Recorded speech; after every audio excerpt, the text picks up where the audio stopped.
Inauguration samedi du village Saint-Joseph de Saint-Martin-Boulogne. Il rejoint un réseau d'une douzaine de sites répartis sur toute la France. Bonsoir Hugues Deleplanque.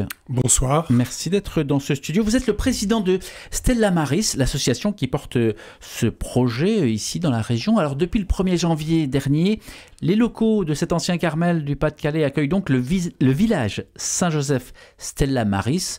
D'abord, de quoi s'agit-il? Quelle est sa raison d'être? Alors la vocation des villages Saint-Joseph, c'est de proposer un accueil à toute personne qui a besoin d'un temps de restructuration pour reprendre confiance en lui-même et reprendre pied dans sa vie. Alors, comme vous l'avez dit, il y a une douzaine de maisons qui sont soit déjà ouvertes, soit en cours d'ouverture.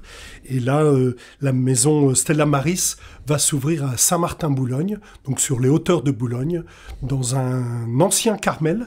Et ce qui permet notamment aux sœurs de rester sur place. Eh ben on va y revenir. D'accord. On va y revenir. Pardon. Ça. Mais alors, c'est une institution récente tout de même. On parle d'une douzaine de maisons, mais c'est très récent puisque tout a commencé en 98, quand un couple a acheté une ancienne école et s'y est installé avec ses 3 enfants pour accueillir des personnes en difficulté. Ça, c'est à Plouvenay-Quintin, dans les Côtes-d'Armor.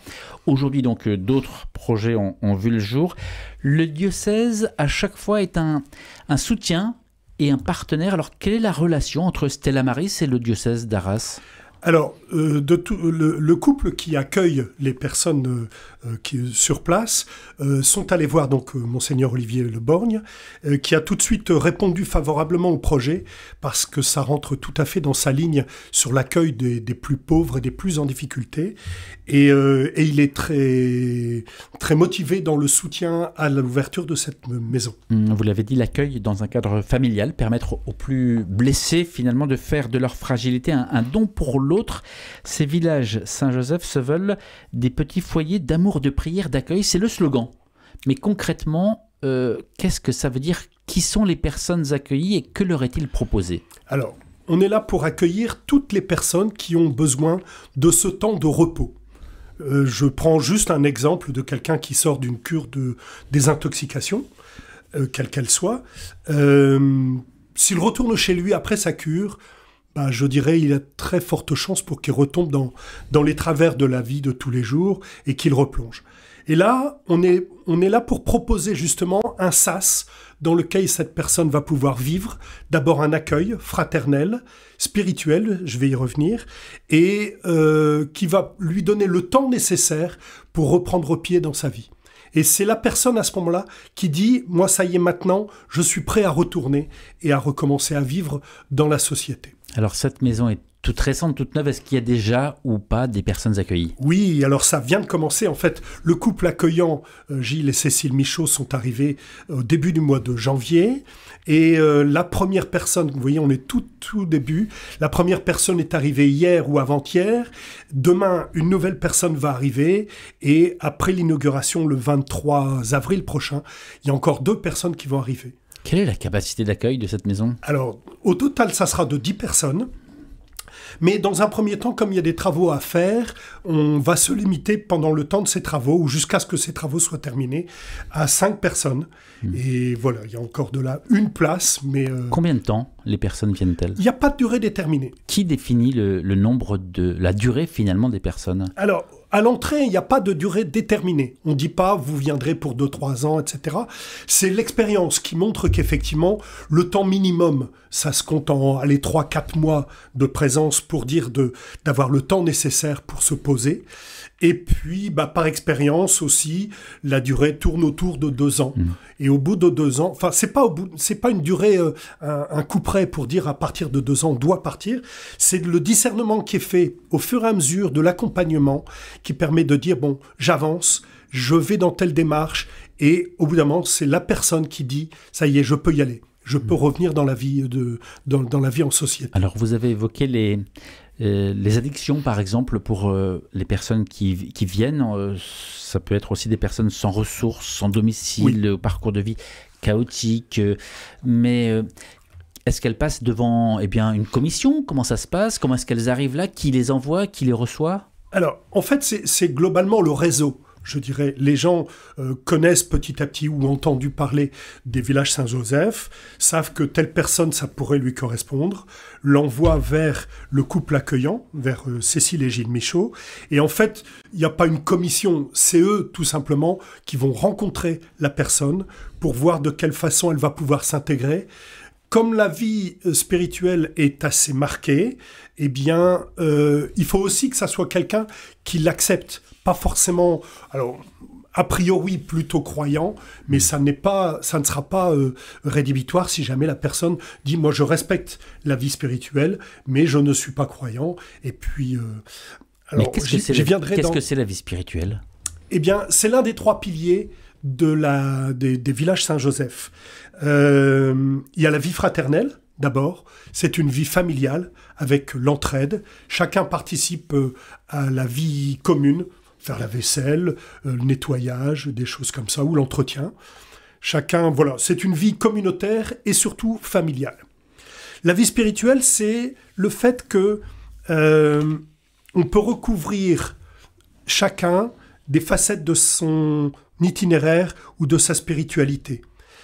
Ça commence concrètement par un temps le matin, qui est un temps de prière, qui est proposé, jamais imposé. On demande simplement que les personnes soient présentes.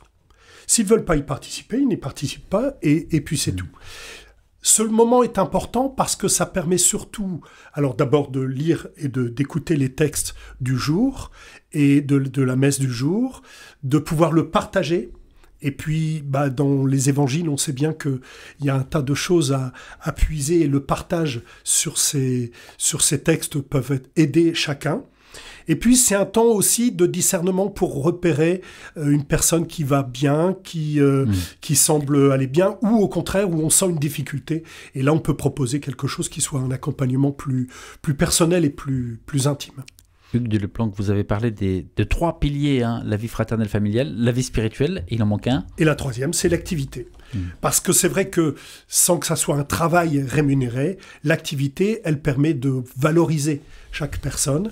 Et le fait de travailler pour le bien commun est un des aspects aussi pour remettre les gens debout. Et l'activité, c'est en interne tout simplement. Il y aura du maraîchage, donc avec un jardin potager qui va être assez grand. On a la chance d'avoir un grand terrain et qui va permettre en tout cas d'être le plus autosuffisant possible au niveau de la nourriture. Le plus autosuffisant au niveau de la nourriture, mais tout de même, c'est beau, c'est très beau la vie de Bohème. Mais qui est-ce qui paye ? Qui est-ce qui remplit le frigo ? Qui paye le plein d'essence ? Qui paye les factures ? Vaste problème. Alors, vaste question, et en même temps, je dirais que c'est aussi une des caractéristiques des villages Saint-Joseph. C'est de se confier dans les mains du Seigneur par la providence. Ça ne veut pas dire on reste là et on attend que ça se passe, mais c'est un choix délibéré de dépendre de la générosité et de la providence. Là, c'est important, et je dirais pour moi, c'est vraiment quelque chose qui m'a touché, parce que là, on n'est plus dans des œuvres pour Dieu, mais là, on est dans des œuvres de Dieu. Et c'est la providence qui pourvoira. Alors vous allez me dire, se lancer dans l'inconnu, quand même, oui, mais finalement, l'expérience montre que ça marche. Mais enfin, Hugues de Leplanck, vous êtes retraité, vous avez été pendant quelques décennies notaire, vous n'étiez pas non plus clown dans un cirque. Non. Quand on parle de providence, ça paraît un peu utopique, ça paraît surréaliste. Concrètement, vous dites, ça fonctionne, c'est la règle. Oui. Non seulement c'est un choix, mais c'est la règle. On est en 2024, comment est-ce qu'on fait pour croire encore que ça fonctionne ? Eh bien, d'abord, il faut savoir qu'on s'adresse à la générosité des gens, donc à travers tout un réseau de donateurs particuliers, et chacun peut y contribuer comme il le veut, soit par un don annuel, soit par un don ponctuel à la fin d'une année, ou au moment d'une déclaration de revenus, ou au moment de Noël, peu importe. Et alors ça s'adresse aux particuliers, et c'est important que ça soit tout un réseau autour de la maison qui soutienne. Pour la maison, déjà, c'est très important de savoir qu'il y a tout un réseau autour de personnes qui sont là pour aider. Chacun fait ce qu'il peut, là où il en est, et des gens qui peuvent avoir un peu de moyens, peuvent le donner de ce côté-là. Donc ça, c'est l'appel aux particuliers. Et nous faisons également appel à différentes fondations qui peuvent nous aider. Alors on cherche dans 2 directions, là, juste pour l'instant. On a des travaux à faire pour rendre la maison habitable, parce que c'est vrai que des cellules de religieuses, il faut les transformer en chambres. Donc oui, pourquoi pas. Après, la vie communautaire impose aussi de faire des travaux dans des lieux de vie commune. La cuisine, par exemple, est un lieu de rencontre pour tout le monde. Donc on a besoin aussi de revoir un peu toute cette question-là. Et puis l'appartement du couple accueillant également.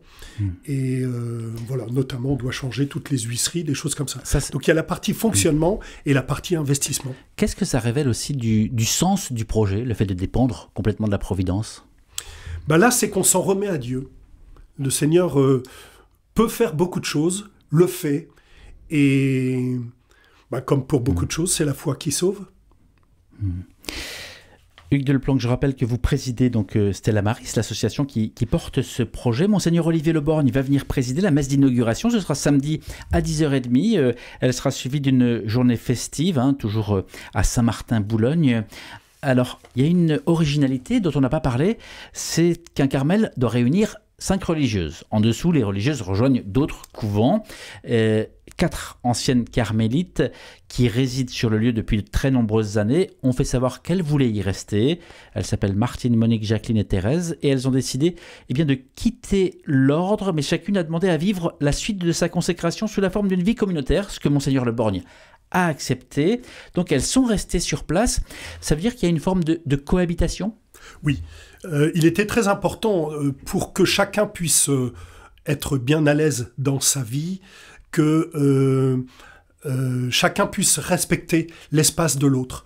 Alors on n'a pas mis de cloison ou de choses comme ça pour que c'est pas fermé, mais il y a eu quand même pas mal de discussions pour se dire bien nous on a besoin de tel lieu, la chapelle pour nous ça reste important. Or nous on a aussi un lieu de prière. Bon, du coup, on se rejoint à cet endroit-là. Comme ce sont des religieuses, la présence réelle est là, c'est un lieu d'église. Donc, ça rejoint tout à fait la vocation des villages Saint-Joseph. Donc là, on n'a même pas de démarche à faire vis-à-vis du diocèse. La présence réelle est là. Et, vous avez rencontré ces religieuses ? Alors, j'ai rencontré surtout la sœur Martine. Les autres, non, mais surtout la sœur Martine. Les sœurs adhèrent au projet complètement. Oui. Et elles y adhèrent d'autant plus que chacun, dans ce projet-là, apporte ce qu'il a. Nous, on avait besoin d'un lieu qui est difficile à trouver, et chacun sait que c'est le foncier qui est très difficile à trouver. Elle voulait rester sur place, et on s'est apporté chacun une solution pour que ça se passe bien et qu'on puisse continuer dans ce projet. Et elles dans leur vie religieuse, qu'elles vont continuer sous forme d'une vie communautaire, en lien tout à fait avec l'évêque, qui a accepté en fait le principe. Alors, juridiquement, ça s'est passé comme ça, tout simplement. En fait, les locaux ont été apportés au diocèse, à l'association diocésaine d'Arras, qui l'a remis à la disposition donc de l'association Stella Maris sous forme d'un bail amphithéotique. Donc, pour plusieurs décennies. Voilà. Ouais, exactement. On est là tranquille pour de nombreuses années. Et c'est donc avec la présence de ces 4 religieuses, le village est désormais responsable de l'ensemble du site, donc animé par 2 couples. Vous avez parlé de Cécile et de Gilles Michaud qui en sont les responsables, mais il y a aussi Claire et Emmanuel Ruffio qui vivent aussi sur place. Le Hugues Deleplanque, vous, personnellement, vous avez été très longtemps investi à l'Abège Solidarité, qu'on connaît bien sur RCF Hauts-de-France. D'ailleurs, vous y êtes depuis plus de 30 ans, je crois. Oui. C'est ça. Vous avez été très longtemps président. On y retrouve ce même sens de remise en confiance des personnes abîmées. Finalement, comment est-ce qu'on accueille chacun comme un être unique, précieux, parce que c'est aussi ça, cette valeur commune. Comment est-ce qu'on fait pour mettre en premier la valeur de chaque personne ? Je crois que le plus important, c'est l'accueil inconditionnel. C'est-à-dire dans les 2 lieux, je dirais que ça soit l'Abège Solidarité ou dans les villages Saint-Joseph et particulièrement à Stella Maris, on prend la personne là où elle en est, sans chercher à lui dire il faudrait que, tu dois, il faut. Et on fait un bout de chemin ensemble. Quand on reçoit des personnes de la rue, c'est important de respecter cet accueil inconditionnel. Parce que sinon, c'est en dehors de tout jugement. Et voilà, on est là pour aider la personne.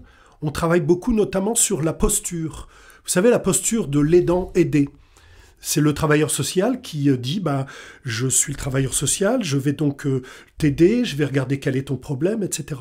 Et nous, on travaille autrement. On met les deux personnes au même niveau. Et ce n'est pas... Il n'y a plus de rapport aidant-aidé. Il y a juste deux personnes. L'une a des solutions, l'autre va pouvoir exprimer des demandes.